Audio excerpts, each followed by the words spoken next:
garage. So, be able to on the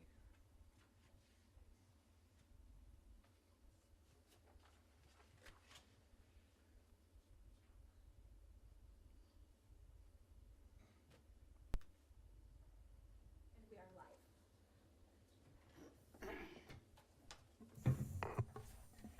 All right, welcome to this Wednesday, July 5th Planning Commission meeting. Does anybody have any comments about the minutes from the last meeting? Do I have a motion for approval? I'll motion. I'll second. And a second. All in favor, say aye. Aye. Motion carries. We have 4 action items this evening. The first is a consideration for use on review to allow dry camping at 940 Dixon Drive. Mr. Chairman, members of the committee, Tom Donnie, owner of the Car Museum at 940 Dixon Drive, submitted a use and review application to allow dry camping.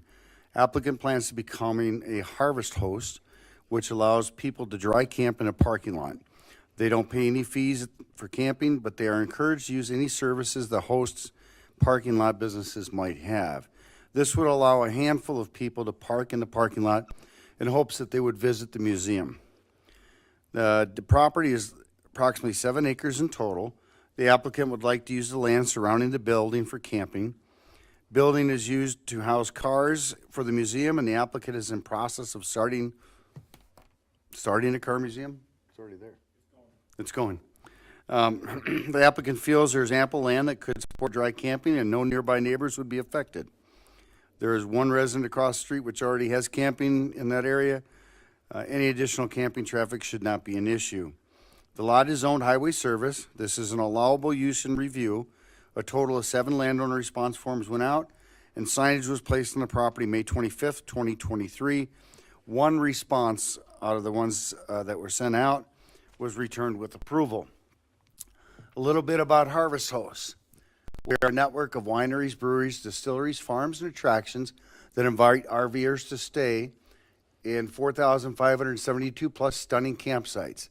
The membership gives the host members unlimited access to stay overnight at any one of the host locations. They are asked to support their host by purchasing local products with their stay. Some of the requirements, they must have self-contained RV with a toilet, water tank, inside cooking facilities. No tents are allowed. Staff has reviewed the request and recommends approval. The owners of the museum are here if you have any questions for them.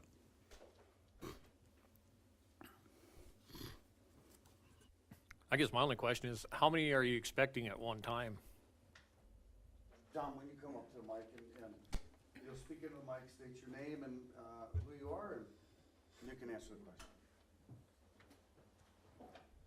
question.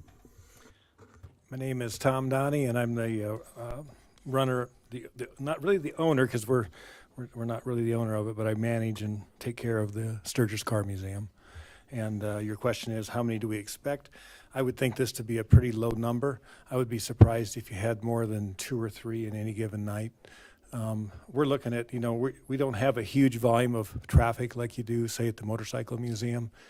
And we're just looking at ways to try to pull in revenue. We did put in a bar area a couple years ago, and that's an area where people could come in an evening, have a drink, and socialize a bit. But we're just looking at ways to try to stay alive, basically, in a town that is sometimes tough for normal businesses. And we're not a rally type business. During the rally, we go down in volume. Bikers really aren't the kind of people that want to come into a car museum and look around. So, and a couple things, I do have sheets, I don't know if you guys want to see them, that kind of go over what Dave mentioned. If you want that, we can hand those out to you, if that's acceptable. It basically covers what Dave said. If you want them, I'll give them to you. If not, that's fine. The only thing I would add to that is a couple personal notes here. We have allowed the Sturgis Legion baseball team to put a batting cage in our museum. I don't know if any of you are aware of that or not. Is anyone aware of that? We're probably the only car museum in the world, I'm guessing, that has a batting cage inside of it. Gonna go on a limb there, but I think so. You know, the Harley Davidson Group had owned that building prior to us, and they would never let them use it. And they approached us right after we purchased it in 2017, so they've been using it up until this past year. And I know they're trying to get a new building set up so they can get that, you know, get the cage out of there. And the other thing is, I'm a volunteer football coach for the Scoopers at the high school. This will be my 4th season volunteering there, and I think both those things speak a little bit to what our intent is here in the community, and the fact that we're here to try to make Sturgis a better community. It's kind of like the water park. I hear a lot of talk about that, and to me, it's a great thing. I mean, I think, you know, we need to be something other than the rally. And when you do things like that, I think it's better. So Well, and I'm not opposed to it. I was just curious as to what, understand. how Yeah, this organization, how many travel and. I really don't know for sure. I mean, I can't imagine there being more than a handful at any given time. We've had many people come up to us who have been to the museum, who are Harvest Host subscribers, and they're, man, this would be a perfect spot. You got a nice paved parking lot, plenty of space. You know, it would be real simple to do that, but you know, we've not because of the restrictions. Do you have to pay Harvest for having your name out there? No. Okay. No, the members pay on average $99 for a yearly subscription. It depends kind of what they have for things. And then there's a 5-star rating system.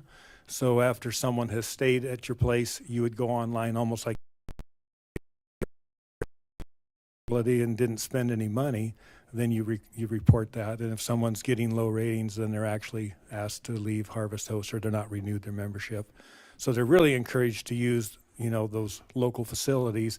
And these are people who are typically looking for the wineries, the breweries, you know, the museums, unique stuff. It's not your average, you know, mom and pop family that's traveling around the country. And again, they're only allowed to stay there one night. They don't use any services.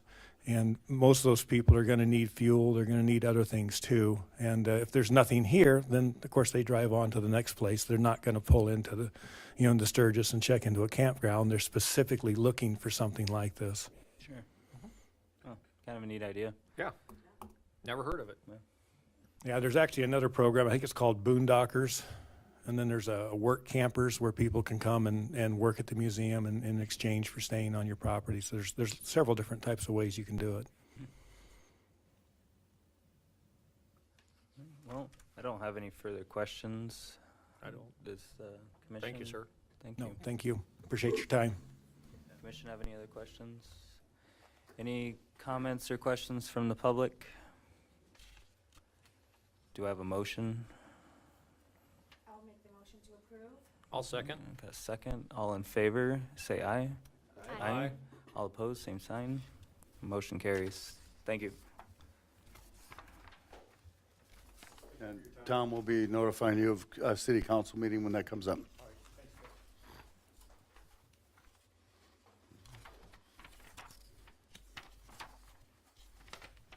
All right, next up, we have a consideration for variance on side setbacks for a shed at 915 Main Street. The item before you, Baseline Surveying had submitted the application on behalf of Barb Haug, who is the property owner of 915 Main. This is a variance application for side setback for a shed placement. The owners have replaced what was a deteriorated shed with a new shed. The placement is in the same location, however, the new shed is larger than the previous shed. In determining variance requests, the Planning Commission Board must specifically address certain criteria when determining whether or not to grant or deny the variance. The criteria stems from statute and city ordinance. Also, the Board of Adjustment, which is the City Council acts as the Board of Adjustment, must address those specific criteria in their oral and written decision after it's presented to them. The variance criteria are special circumstances or conditions exist, such as exceptional narrowness, topography, or where relaxation of the zoning ordinance provides a quantifiable benefit to the city and surrounding neighborhood. Strict application of the zoning ordinance would deprive the applicant of any reasonable use of its land or create a hardship. Mere loss in value does not justify a variance. there must be a deprivation of beneficial use of the land. The variance provides the minimum adjustment necessary for the reasonable use, and granting the variance is in harmony with the general purpose and intent of the zoning ordinance and will not be injurious to the neighborhood, detrimental to the public welfare, or in conflict with the comprehensive plan. The north end of this property is located the floodplain. If the shed is placed there, it will prevent the ability to utilize the parking lot. The property is zoned general commercial, and the applicant is requesting an 8.2-foot variance to the 10-foot requirement. Side setback of the shed would then be 1.8 feet. 14 landowner response letters were sent out. Signage was placed on the property. 4 letters were returned with 100% approval. There is no anticipated budget impact at this time. Staff does make the recommendation to approve the variance as requested. Is there anybody here this evening representing this? Okay. You are here, okay. Yeah, we'll have questions.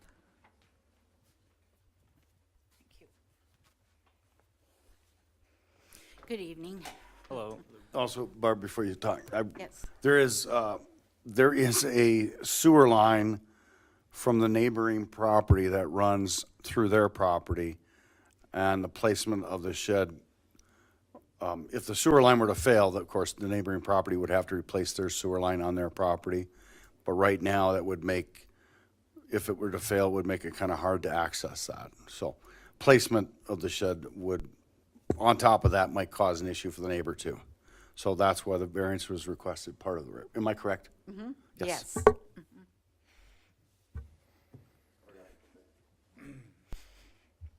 So the original shed wasn't right there? Or, It was in that spot, but it was up against the building and then went across to the neighboring building, so it was connected to both buildings. okay. There's no room to walk around that? There is. No, there wasn't before? No, there wasn't before, correct. That's the main concern that seems to pop up, is being able to get around stuff. Especially if there's a fire or Yeah, something like that. but there's room, that looks like enough room. So, with the sewer line that Dave just mentioned, is that shed movable? If the neighbors needed to get in there to work on their sewer, could you move it? I mean, is there because pretty much their sewer line's gonna come out of the building in the same place. It's gonna have to be connected there. The shed is currently not on a permanent foundation. Correct. So yes, it is movable at this time. Okay. May not be the easiest to move, but it is possible. Yes. Okay. I'm just thinking about the what ifs, Yeah. No, good question. because it could be a big mess, Yes, it could be. so. Yes.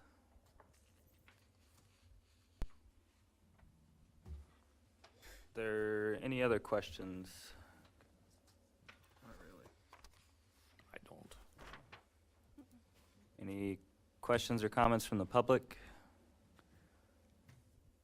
Do I have a motion?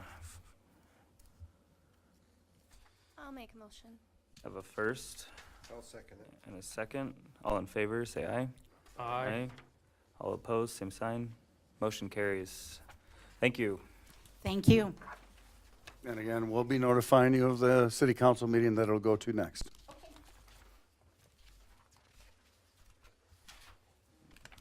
Next up is consideration for variances to rear setback for a garage at 892 Sherman. The next item before you is a request for, as you said, variance for rear setback at 892 Sherman Street. Dennis Easterbrook, on behalf of Blanchette Living Trust, has requested an 8-foot 8-inch variance to the 10-foot rear setback for the property located at 892 Sherman Street. The property is medium-density residential housing. The applicant intends to build a garage that aligns with the neighboring property. The type of construction setbacks requested require variance approval. The property is currently described as Fort Meade Addition, lots 21, less east 1 foot of Lot 22, Block 1, City of Sturgis, Meade County, South Dakota, parcel ID 01600121. The discussion, again, in determining variance requests, the Planning Commission Board must specifically address certain criteria when determining whether or not to grant or deny the variance. The criteria stems from statute and city ordinance. The Board of Adjustment or the City Council, when they hear it, must address the specific criteria in their oral and/or written decision. The variance criteria are special circumstances or conditions exist, such as exceptional narrowness, topography, or relaxation of the zoning ordinance provides a quantifiable benefit to the city and surrounding neighborhood. Strict application of the zoning ordinance would deprive the applicant of any reasonable use of his land. Hardship, mere loss in value does not justify a variance. There must be deprivation of beneficial use of the land. The variance provides the minimum adjustment necessary for reasonable use of the land, and granting the variance is in harmony with the general purpose and intent of the zoning ordinance and will not be injurious to the neighborhood, detrimental to the public welfare, or is in conflict with the comprehensive plan. The applicants again have requested the variance to allow to build a garage in the rear. Title 180504, medium density residential zoning. Setbacks require a 10-foot rear setback from property lines. Staff anticipates no negative impact for the neighboring property owners, with 2 neighboring property owners having the same layout for garages. However, the neighboring properties were constructed without a variance. A total of 24 landowner forms went out for this one. Signage was placed on the property June 5th, 2023. 5 letters were returned with approval. No hardship is present, and there is room to meet the setback requirements to keep the garage dimensions. The city will benefit from building permit fees, but the recommendation is staff does not see a hardship to meet the variance criteria as laid out in ordinance and state law.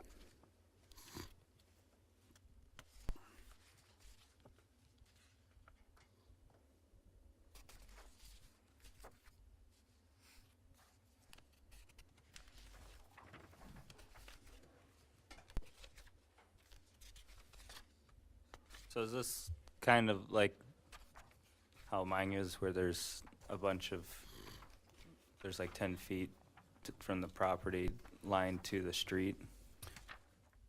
Well, if you look at the pictures there,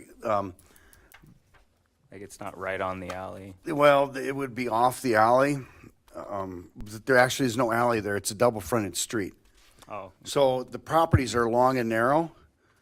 The garage that you see in the lower picture where the garbage cans are at, it's got the trailer out there.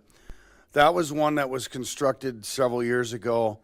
Initially without a variance, it was one of those things where it was staked out and the foundation was poured during the motorcycle rally, and there was no inspections completed on it. The building official at that time was instructed to have the project stopped and go through variance process, and there were several things that were wrong with that whole project. So, but since that one was built, there is a lot of time where, and I'm not saying it would happen with this new project, but the street gets cluttered up.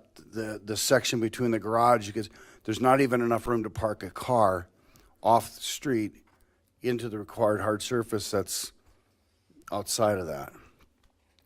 So that's where staff kind of recommends that they look at it, because they do have enough room in the backyard to be able to move the garage to meet the variance, or the setback requirement. Did that answer your question? yeah. Okay.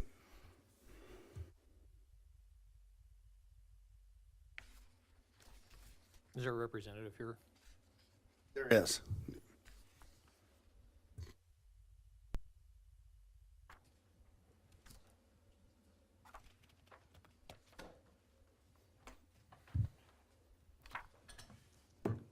My name's evening. Dennis Estabrook, and I'm here with Stephanie Livingston, the owner. My question is, is if you move it basically 8.5 feet into the yard, what is the distance from the deck to the garage then? I don't have that number written down, but I want to say 47 feet. So there's a lot of backyard yet. If we move it, it'll be 47 feet. Right. We'll lose that 8 feet, so it would be down to about 35 feet if we had to push the garage forward, yes.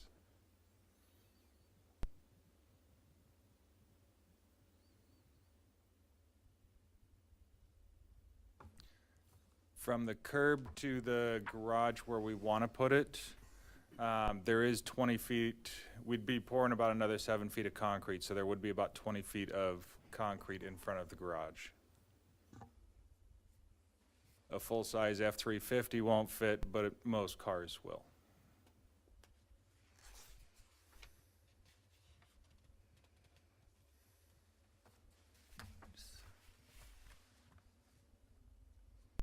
And then are you replacing the upper corner? Is that the garage that's there currently? Yes. Okay, that's what I thought. I live in that neighborhood, so I walk by quite often.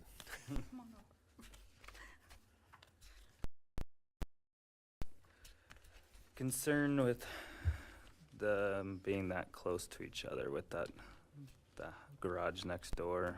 We will be abiding by the side setbacks, so we will be moving it, actually, the structure will be 6 feet off the property line, but the overhang will be at 5 feet. Okay. Which is allowable. Just a little over 5 feet off the property line, yes. I guess I don't see the hardship of moving it to 8.5 feet to get the 10-foot setback, personally. Because that's a deep lot. I know it's gonna take some yard space, but to stay within the ordinance, I don't feel that it's a hardship, personally. It comes down, for us, it comes down to a matter of more concrete out back or more grass in the usable backyard. Right.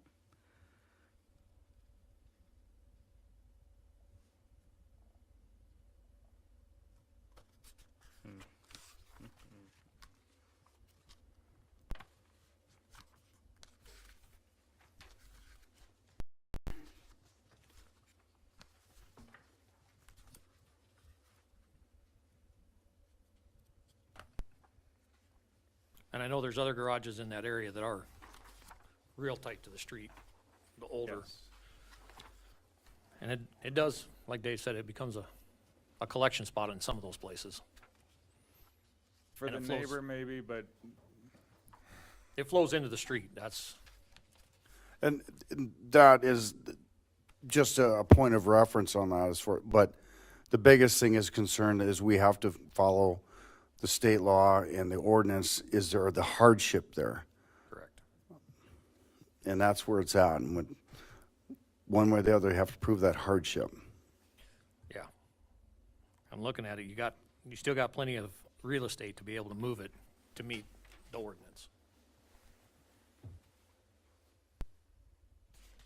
is losing part of the backyard part of the deprivation? Because at that point, that concrete behind the garage is not usable other than For the garage. more parking space. I don't feel it is in the definition.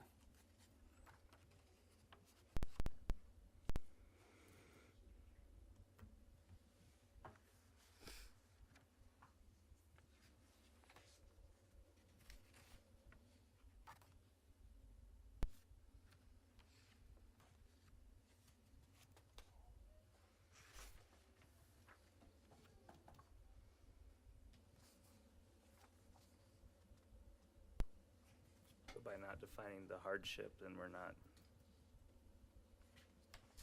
approving the variance setback, yeah. That's a tough one.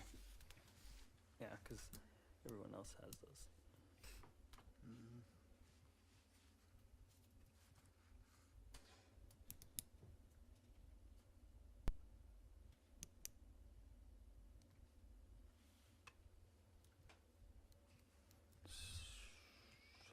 So A motion for approval or denial. I'll make a motion to deny the request. Do I have a second? I'll second it. Second. All in favor, say aye. All opposed, same sign. This will still go before the city council if you wish it to, would act as an appeal to their decision, or we can remove it from that and you can build it within the required setbacks. That's entirely up to you. I'd like to appeal it. Okay, so you'll be notified of the, when it's on the council, it'll be, the public hearing we set on the 17th of this month at the council meeting for an additional 2 weeks after that to go before the 31st? July 31st council meeting. Okay? Thank you. Have a Thank good you. evening. Next up is consideration of a preliminary plat application for Moose Drive.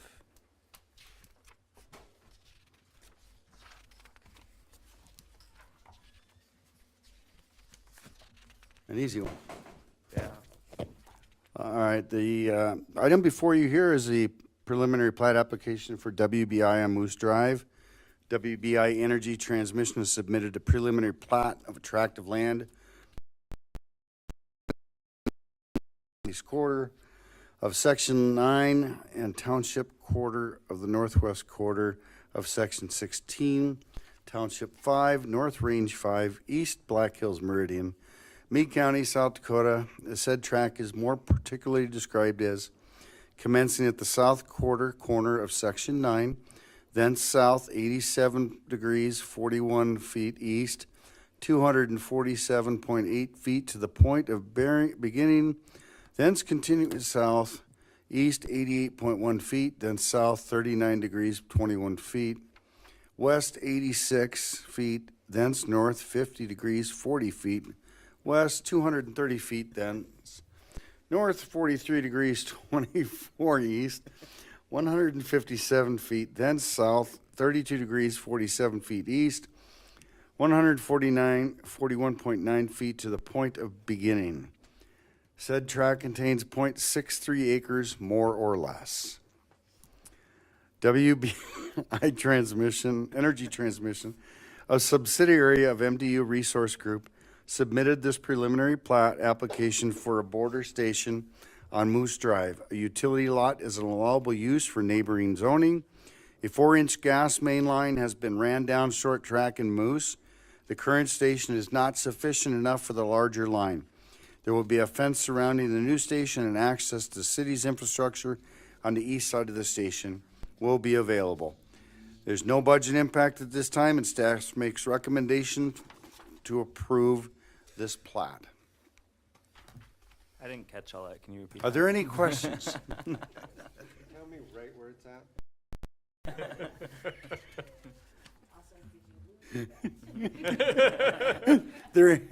There is someone from WBI. I just have to be using your pens. Oh, awesome. Here. Melody Christensen, land agent with WBI Energy. Hello.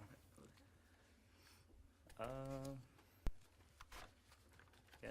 This is basically gonna be like all the others you see around, that pipe's gonna come up, pipe's gonna go down, little building and a Right. fence. It's, yeah, I think it's mostly finished, almost Yeah. finished at this point. There's already one there. Yeah, Just- there is. It's yeah. just, this just expands it to accommodate more gas. Yeah, more homes. Yes. Okay. It's pretty straightforward, I think. Yeah, I don't have any questions about this. This No. is, Okay. I would helps ma- out the infrastructure. Yeah. So, Most definitely. Yes. do you have a motion for approval? A motion. I'll second. Go ahead. All in favor, say aye. Aye. All opposed, same sign. Motion carries. Thank you. Thank Have a you. good evening. Guys, appreciate your time. Thank Yeah. you. You bet. There's nothing else. Okay. And there is no other yearly approvals this meeting. There will be several next month, but we're all good. So I think that's it, folks. Motion for adjournment. So move. I'll second. All in favor. Have a good night. But I really think Dave needs to read that one